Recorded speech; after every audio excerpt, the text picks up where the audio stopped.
Tony Evans once said, God's timing is always perfect. Trust his delays. He's got you. There isn't one person in this room who could honestly say that 10 years ago, or maybe 20 years ago, or 30 or 40 or 50 years ago, depending on your age, that your life today is exactly like you thought it would be back then. Decades ago, you knew your life would play out exactly the way it has. Sorry. If you say that's you, you're lying. Not one of us, because life never goes exactly like we think it will or plan for it to. And of course, there are too many variables, right? Too many unknowns, too many unforeseeable events and circumstances that we're not in control of and that affect our lives in ways we could never predict. We don't always get what we want, right? In fact, at times, what we get is exactly what we do not want, which is a part of what shapes our lives. And yet, as unpredictable, seemingly unstable at times, and ever-changing as life may be, there is someone who is over all of it, who is, in fact, immutable, unchanging, and perfectly in control of all of it at all times. And of course, we know that's our one true God, about whom the Apostle Paul said, He who is the blessed and only sovereign, the King of kings and Lord of lords, who alone has immortality, who dwells in unapproachable light, whom no one has ever seen or can see. To him be honor and eternal dominion. Amen. 1 Timothy 6:15 and 16. Eternal dominion. That means eternal sovereignty or eternal control. In other words, not only is God in control, He always has been. And He always will be, which means it's not a matter of whether or not God accomplishes His will in this world or in the lives of those who belong to Him. It's a matter of timing. Okay, it's not a matter of if, it's a matter of when. Everything God does, He does in His time, not ours. And so when Paul says we know that for those who love God, all things work together for good for those who are called according to His purpose, Romans 8:28. Think of it this way. Long before God ever created all of this or all of us, He had a plan to create all of this and all of us. And not only did He know He was going to create you and everyone else before any of this was here, He also knew every single decision that every single one of us would ever make long before any of this was ever here. Every decision, the good ones, the bad ones, and everyone in between. And so when He created His master plan for this world, and by the way, for your life, He factored into that plan every single one of those decisions that you would ever make long before you ever made even one of them. And by the way, every single decision everyone else would ever make that would affect your life as well.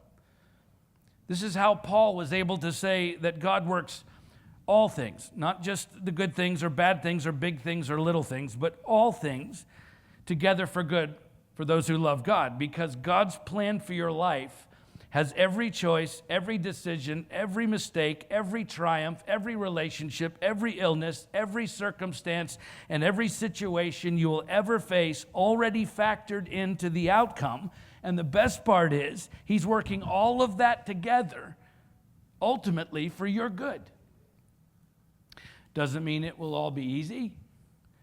Doesn't mean it will always be enjoyable or even understandable. Listen, sometimes we simply cannot understand why or when God does what He does, but we can absolutely trust in the fact that He is in control and that He's working all of it together, ultimately for our good. And so in the end, it's not a matter of if.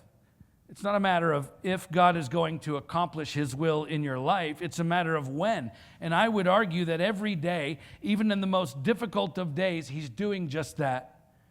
He's accomplishing His will in His perfect timing, working all of it together, ultimately for your good, which we have an amazing example of in our story today as we begin this new sermon series, working our way through the book of 1 Samuel, where we find not only God's perfect will being worked out in the lives of the people in the story, but we see it happening in God's perfect timing, even though in the moment, what He was doing, or seemingly not doing, it didn't seem to make any sense at all to the people who were involved, which I think is exactly what we deal with today so often in our own lives. So let's turn there together to 1 Samuel and see if we can gain some perspective on the fact that even when we don't see God working in our lives, He is working. In fact, He is always working and working for our good. Just a little background on the book.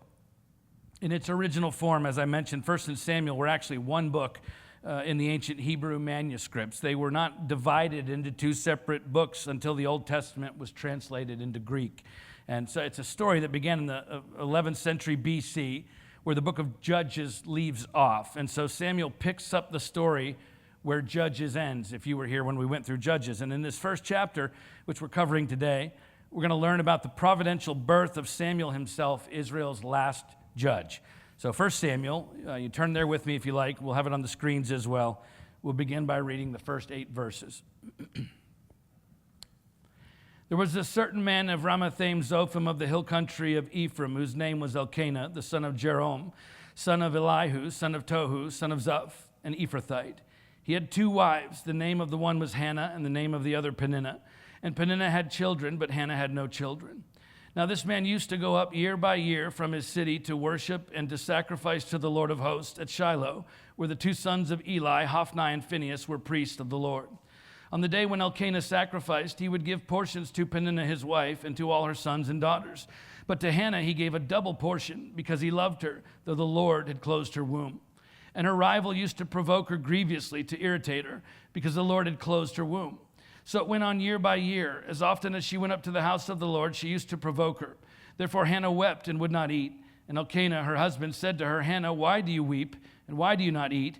And why is your heart sad? Am I not more to you than 10 sons?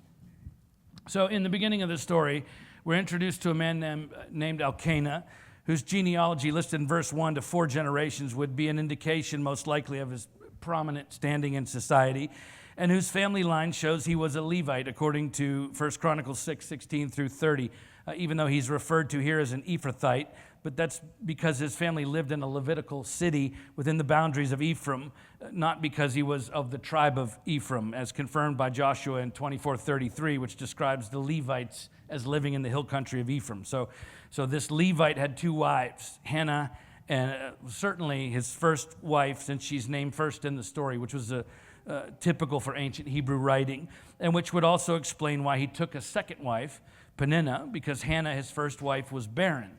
The lack of an heir was a major problem in the ancient Near East, as in many other societies. So taking a second wife was one way to try and solve the problem, which I'll just tell you, by the way, was never God's design originally. The Bible never puts polygamy in a favorable light. Strife and conflict always characterizes polygamous families in the Bible. Nonetheless, it was practiced, at least in part, to provide an heir for the family, which we see in Genesis 16:2, as was levirate marriage, which we saw back in the book of Ruth, if you were here when we went through that book. Yet, being childless was not just a problem for the husband, it was a major problem for the wife as well. In the ancient Near East, again, husbands were essentially there for a woman's survival, but it was children that brought the women honor. And so without children, Hannah continually felt shame and embarrassment and unfulfillment and ultimately hopelessness, as would any wife in her predicament in that culture. And so here's this woman who God clearly has a plan for her life, a plan for good, by the way, as we'll see. And yet she's unable to have children, and as profoundly troubling as that was for women at the time, it's even worse because the other wife, a woman clearly of bad character, taunts Hannah continually for not being able to have children. And to make it even worse, every year when the entire family makes the trip to Shiloh, which is where the tabernacle was, according to Joshua 18:1, to worship, after making sacrifices, Elkanah would dole out the portions of food to the members of the family. And if you just read it at a glance, it looks like he gives Hannah more than all the others, but actually he was just giving her one extra portion because each parent would be given a portion for themselves and one for each child. Meaning every year Peninnah was given a ton of portions based on all of these children that she had, while Hannah would only have one portion for herself. And so Elkanah, feeling bad for her, would give her an extra portion, which even though was obviously meant to be a kind gesture, had to be for Hannah a stinging reminder of the fact that she was childless. On top of all that, just to pour salt in the wound, this bad-natured second wife is, of course, blessed with a pile of sons and daughters. It's no wonder Hannah reacts the way that she does. She weeps, refuses to eat, and as we'll see in the next part of the story, she's deeply distressed and believes that God has forgotten her. So obviously, she clearly, right, she's got to be under attack from the enemy. She's a God-fearing woman who faithfully serves her family and her God. She's the first wife who's deeply loved and favored by her husband. The only reasonable explanation for why Hannah, this God-fearing, faithful, and favored wife, remains childless while her unrighteous, unkind counterpart is blessed with many children, it must be that the enemy is keeping her from getting what she wants and what she needs, which is exactly how we so often react in our own lives when we're not getting what we want or what we need, especially those deeply important things in our lives that really do matter, right? When we've been faithful to God and to those around us, yet it never seems to work out for us, while those around us, even those who maybe aren't living for God, seem to have all that they need, right? I mean, surely it must be the enemy attacking us, coming against us, which is certainly the way it would seem for Hannah, except for the fact that verse 5 clearly explains the reason Hannah wasn't getting what she wanted or needed. And it wasn't the enemy. It's because the Lord had closed her womb. Wait a minute.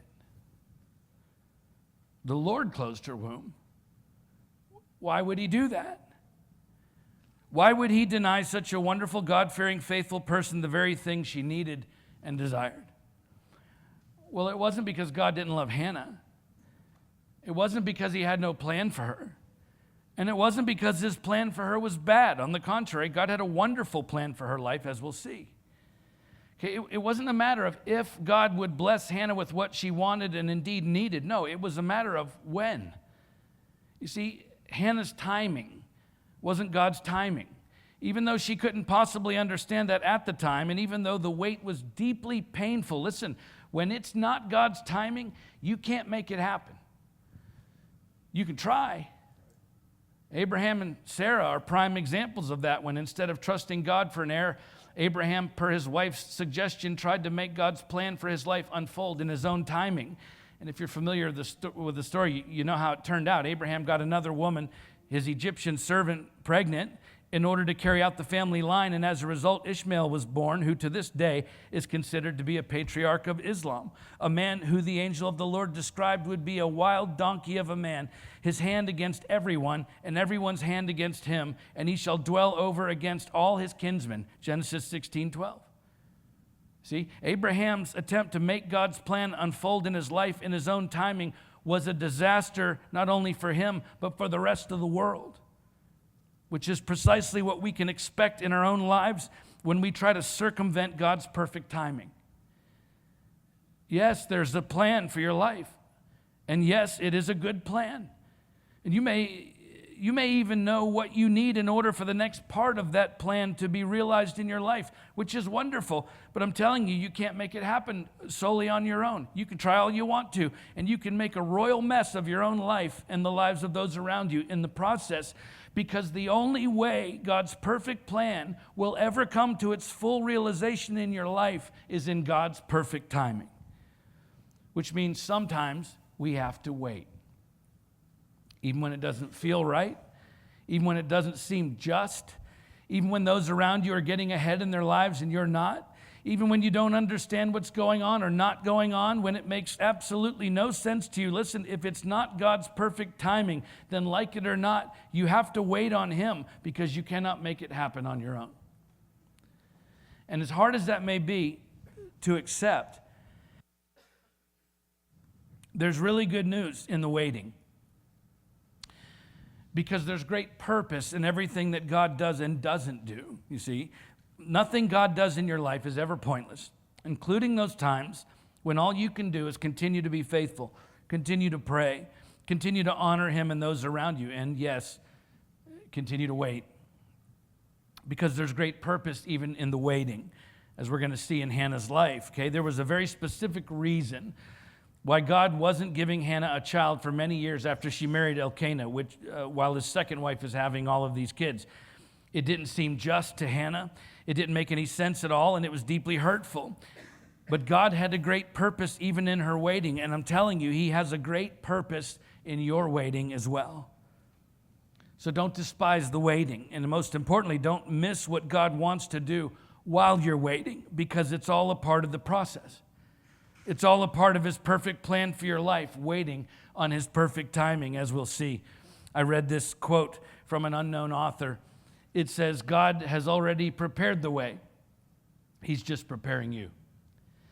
Let's keep reading, verses 9 through 20.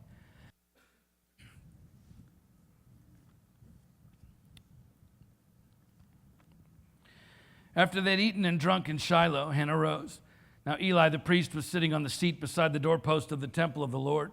She was deeply distressed and prayed to the Lord and wept bitterly. She vowed a vow and said, O Lord of hosts, if you will indeed look on the affliction of your servant and remember me and not forget your servant, but will give to your servant a son, then I will give him to the Lord all the days of his life, and no razor shall touch his head. As she continued praying before the Lord, Eli observed her mouth.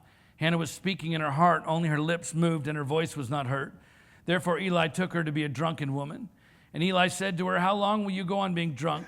Put your wine away from you. But Hannah answered, No, my Lord. I'm a woman troubled in spirit. I've drunk neither wine nor strong drink, but I've been pouring out my soul before the Lord. Do not regard your servant as a worthless woman, for all along I've been speaking out of my great anxiety and vexation. Then Eli answered, Go in peace, and the God of Israel grant your petition that you have made to him. And she said, Let your servant find favor in your eyes. Then the woman went her way and ate, and her face was no longer sad. They rose early in the morning and worshiped before the Lord. Then they went back to their house at Ramah.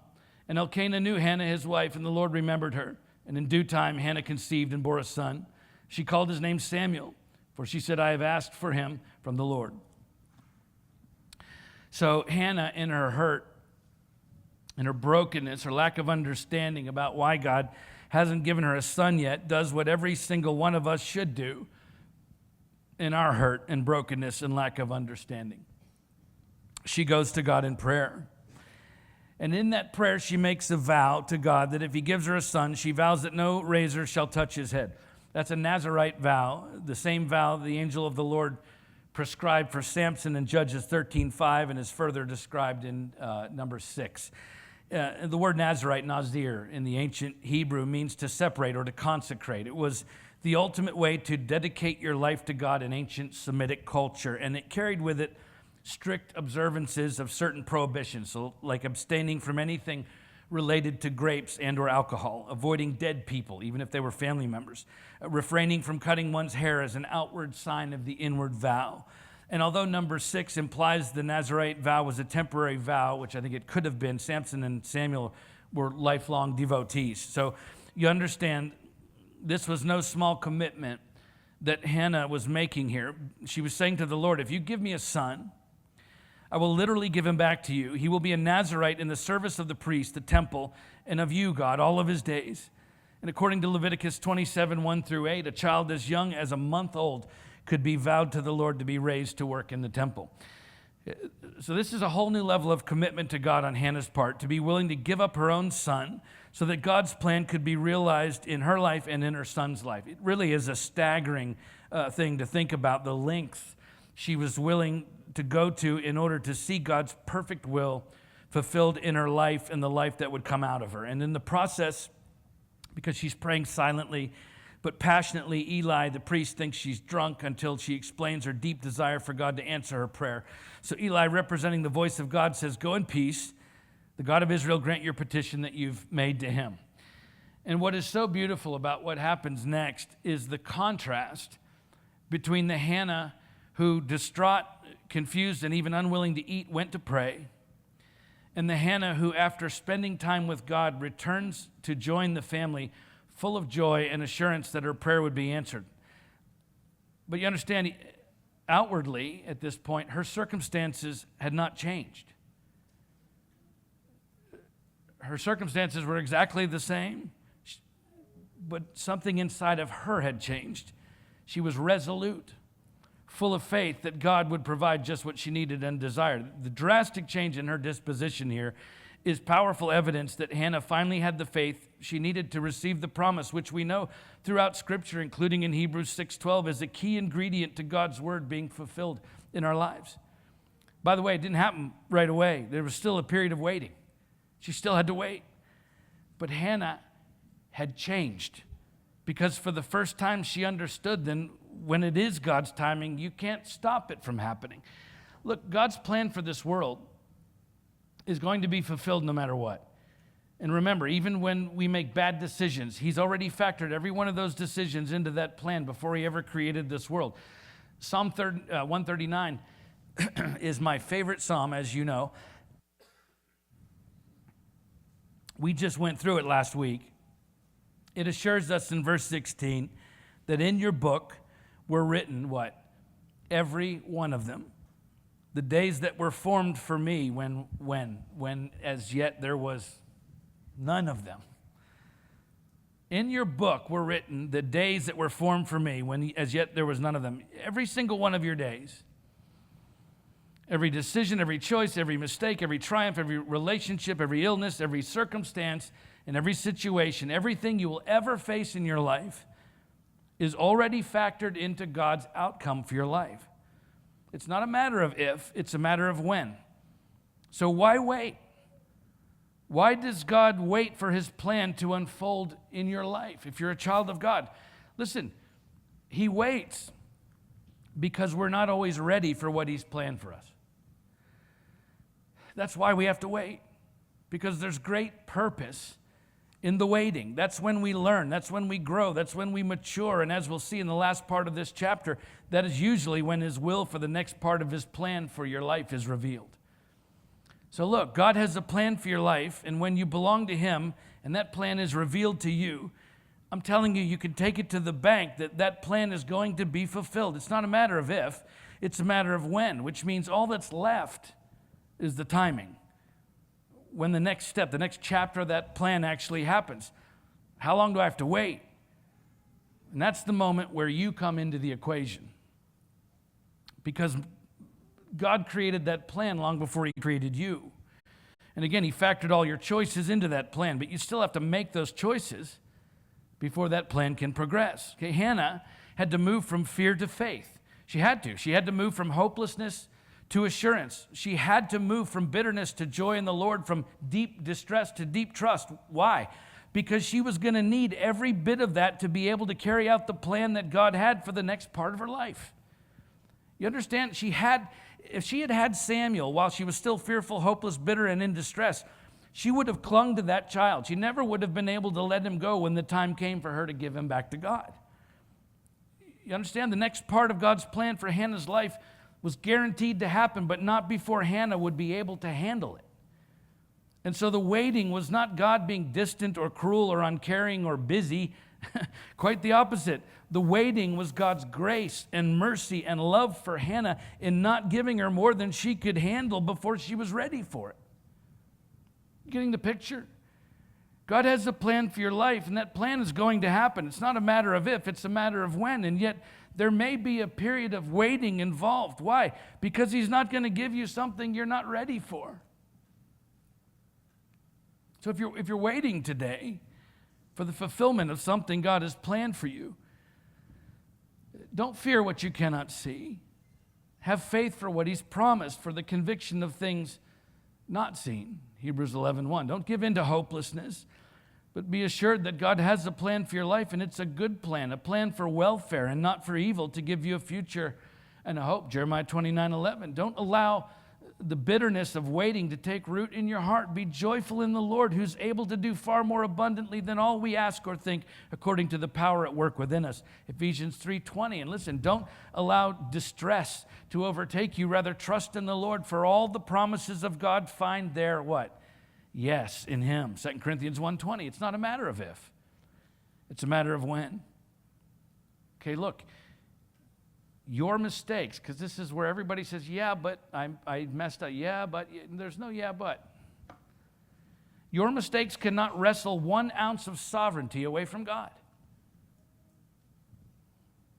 Your mistakes cannot wrestle 1 ounce of sovereignty away from God. It's not a matter of if, it's a matter of when. So be patient in the waiting. You haven't missed it. Be patient in God's perfect timing and trust in the Lord to do what he's promised. Pastor Adelaja says everything is subject to God's timing and everything depends on it. Let's finish the story for today, verse 21 to the end of the chapter.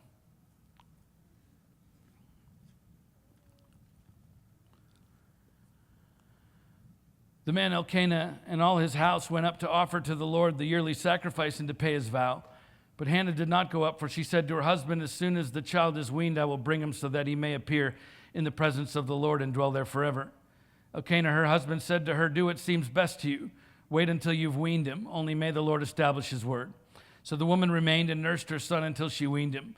And when she had weaned him, she took him up with her, along with a 3-year-old bull, an ephah of flour, and a skin of wine, and she brought him to the house of the Lord at Shiloh. And the child was young. Then they slaughtered the bull, and they brought the child to Eli.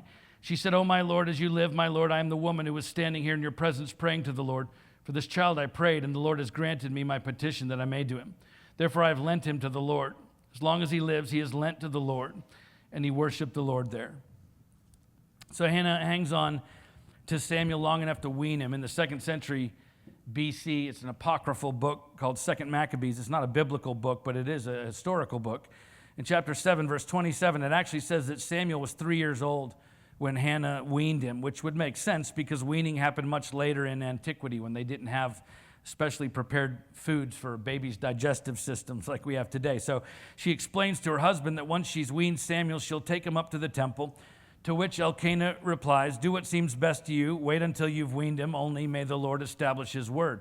Interestingly, by the way, just as a side note, in the Qumran, the Dead Sea Scrolls, also, I read in the Septuagint, it's the ancient Greek translation of the Old Testament, and also in the Syriac version, the ancient Aramaic version of the Old Testament, they all quote Elkanah here as saying, may the Lord enable you to fulfill your vow, instead of may the Lord establish his word, which makes sense since Hannah is the one who made her vow to begin with, and yet her vow, of course, is based on God's will, on God's plan for her life and Samuel's life. So actually, I think both of these versions are equally valid, even though they read slightly differently. Either way, Hannah takes this little boy, the one she so desperately longed for, the one she prayed for, the one she's waited for, and she takes him to the temple to the priest, and she leaves him there. Now, I know that's what she said she would do, but honestly, how in the world? I mean, can you imagine? How could you do that? I mean, we know Hannah said she would do it when the time came, but how do you actually hand your own child over and walk away? Right? I had a hard time watching my boys go to college, and it's about 5 minutes from my house. How do you hand your kid over? It's because in waiting for God's plan to unfold in her life, Hannah grew closer to God than she'd ever been before, and in that closeness, God's will for that child actually became her will for that child. You see, when you submit to God's timing, his will becomes yours. As we continue to study this book together over the coming months, this world-changing plan for Samuel's life becomes clear as God uses him in the most profound ways and to great effect in bringing about God's plan for this world and indeed for you and me. Yet if it wasn't for Hannah dedicating him and giving him back to God, we wouldn't have the book of Samuel. We wouldn't have his ministry, his testimony, or his legacy, which has been pointing people to Christ and his gospel for thousands of years. You see, Hannah had to get to the point where God's will for Samuel became her will for Samuel even before she ever had him. Otherwise, again, she never would have done what needed to be done in order for Samuel to become all that God planned for him to become.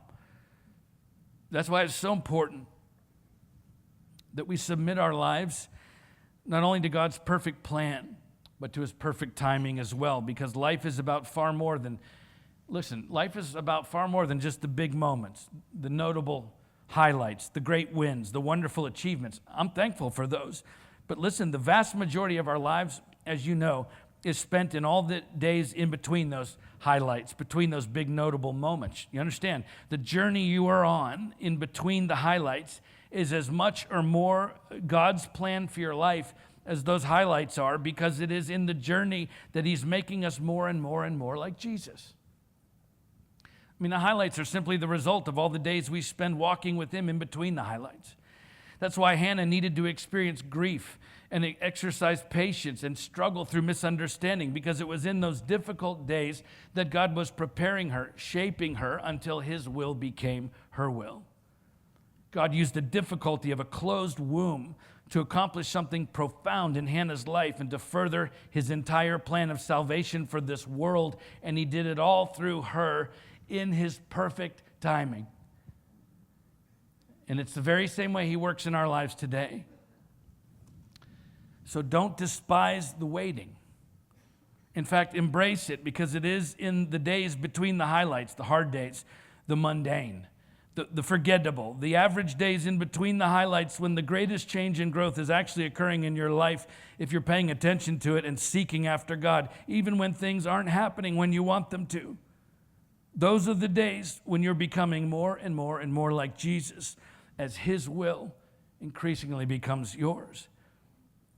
There's a great quote by another unknown author. It says, "Those who leave everything in God's hand will eventually see God's hand in everything." All right, look, God has a plan for your life. He does. And it's a good plan. And if you're a believer and follower of Christ, it's not a matter of if that plan will come to fulfillment. It's a matter of when. In fact, it's happening right now. It's happening in the days when you're struggling.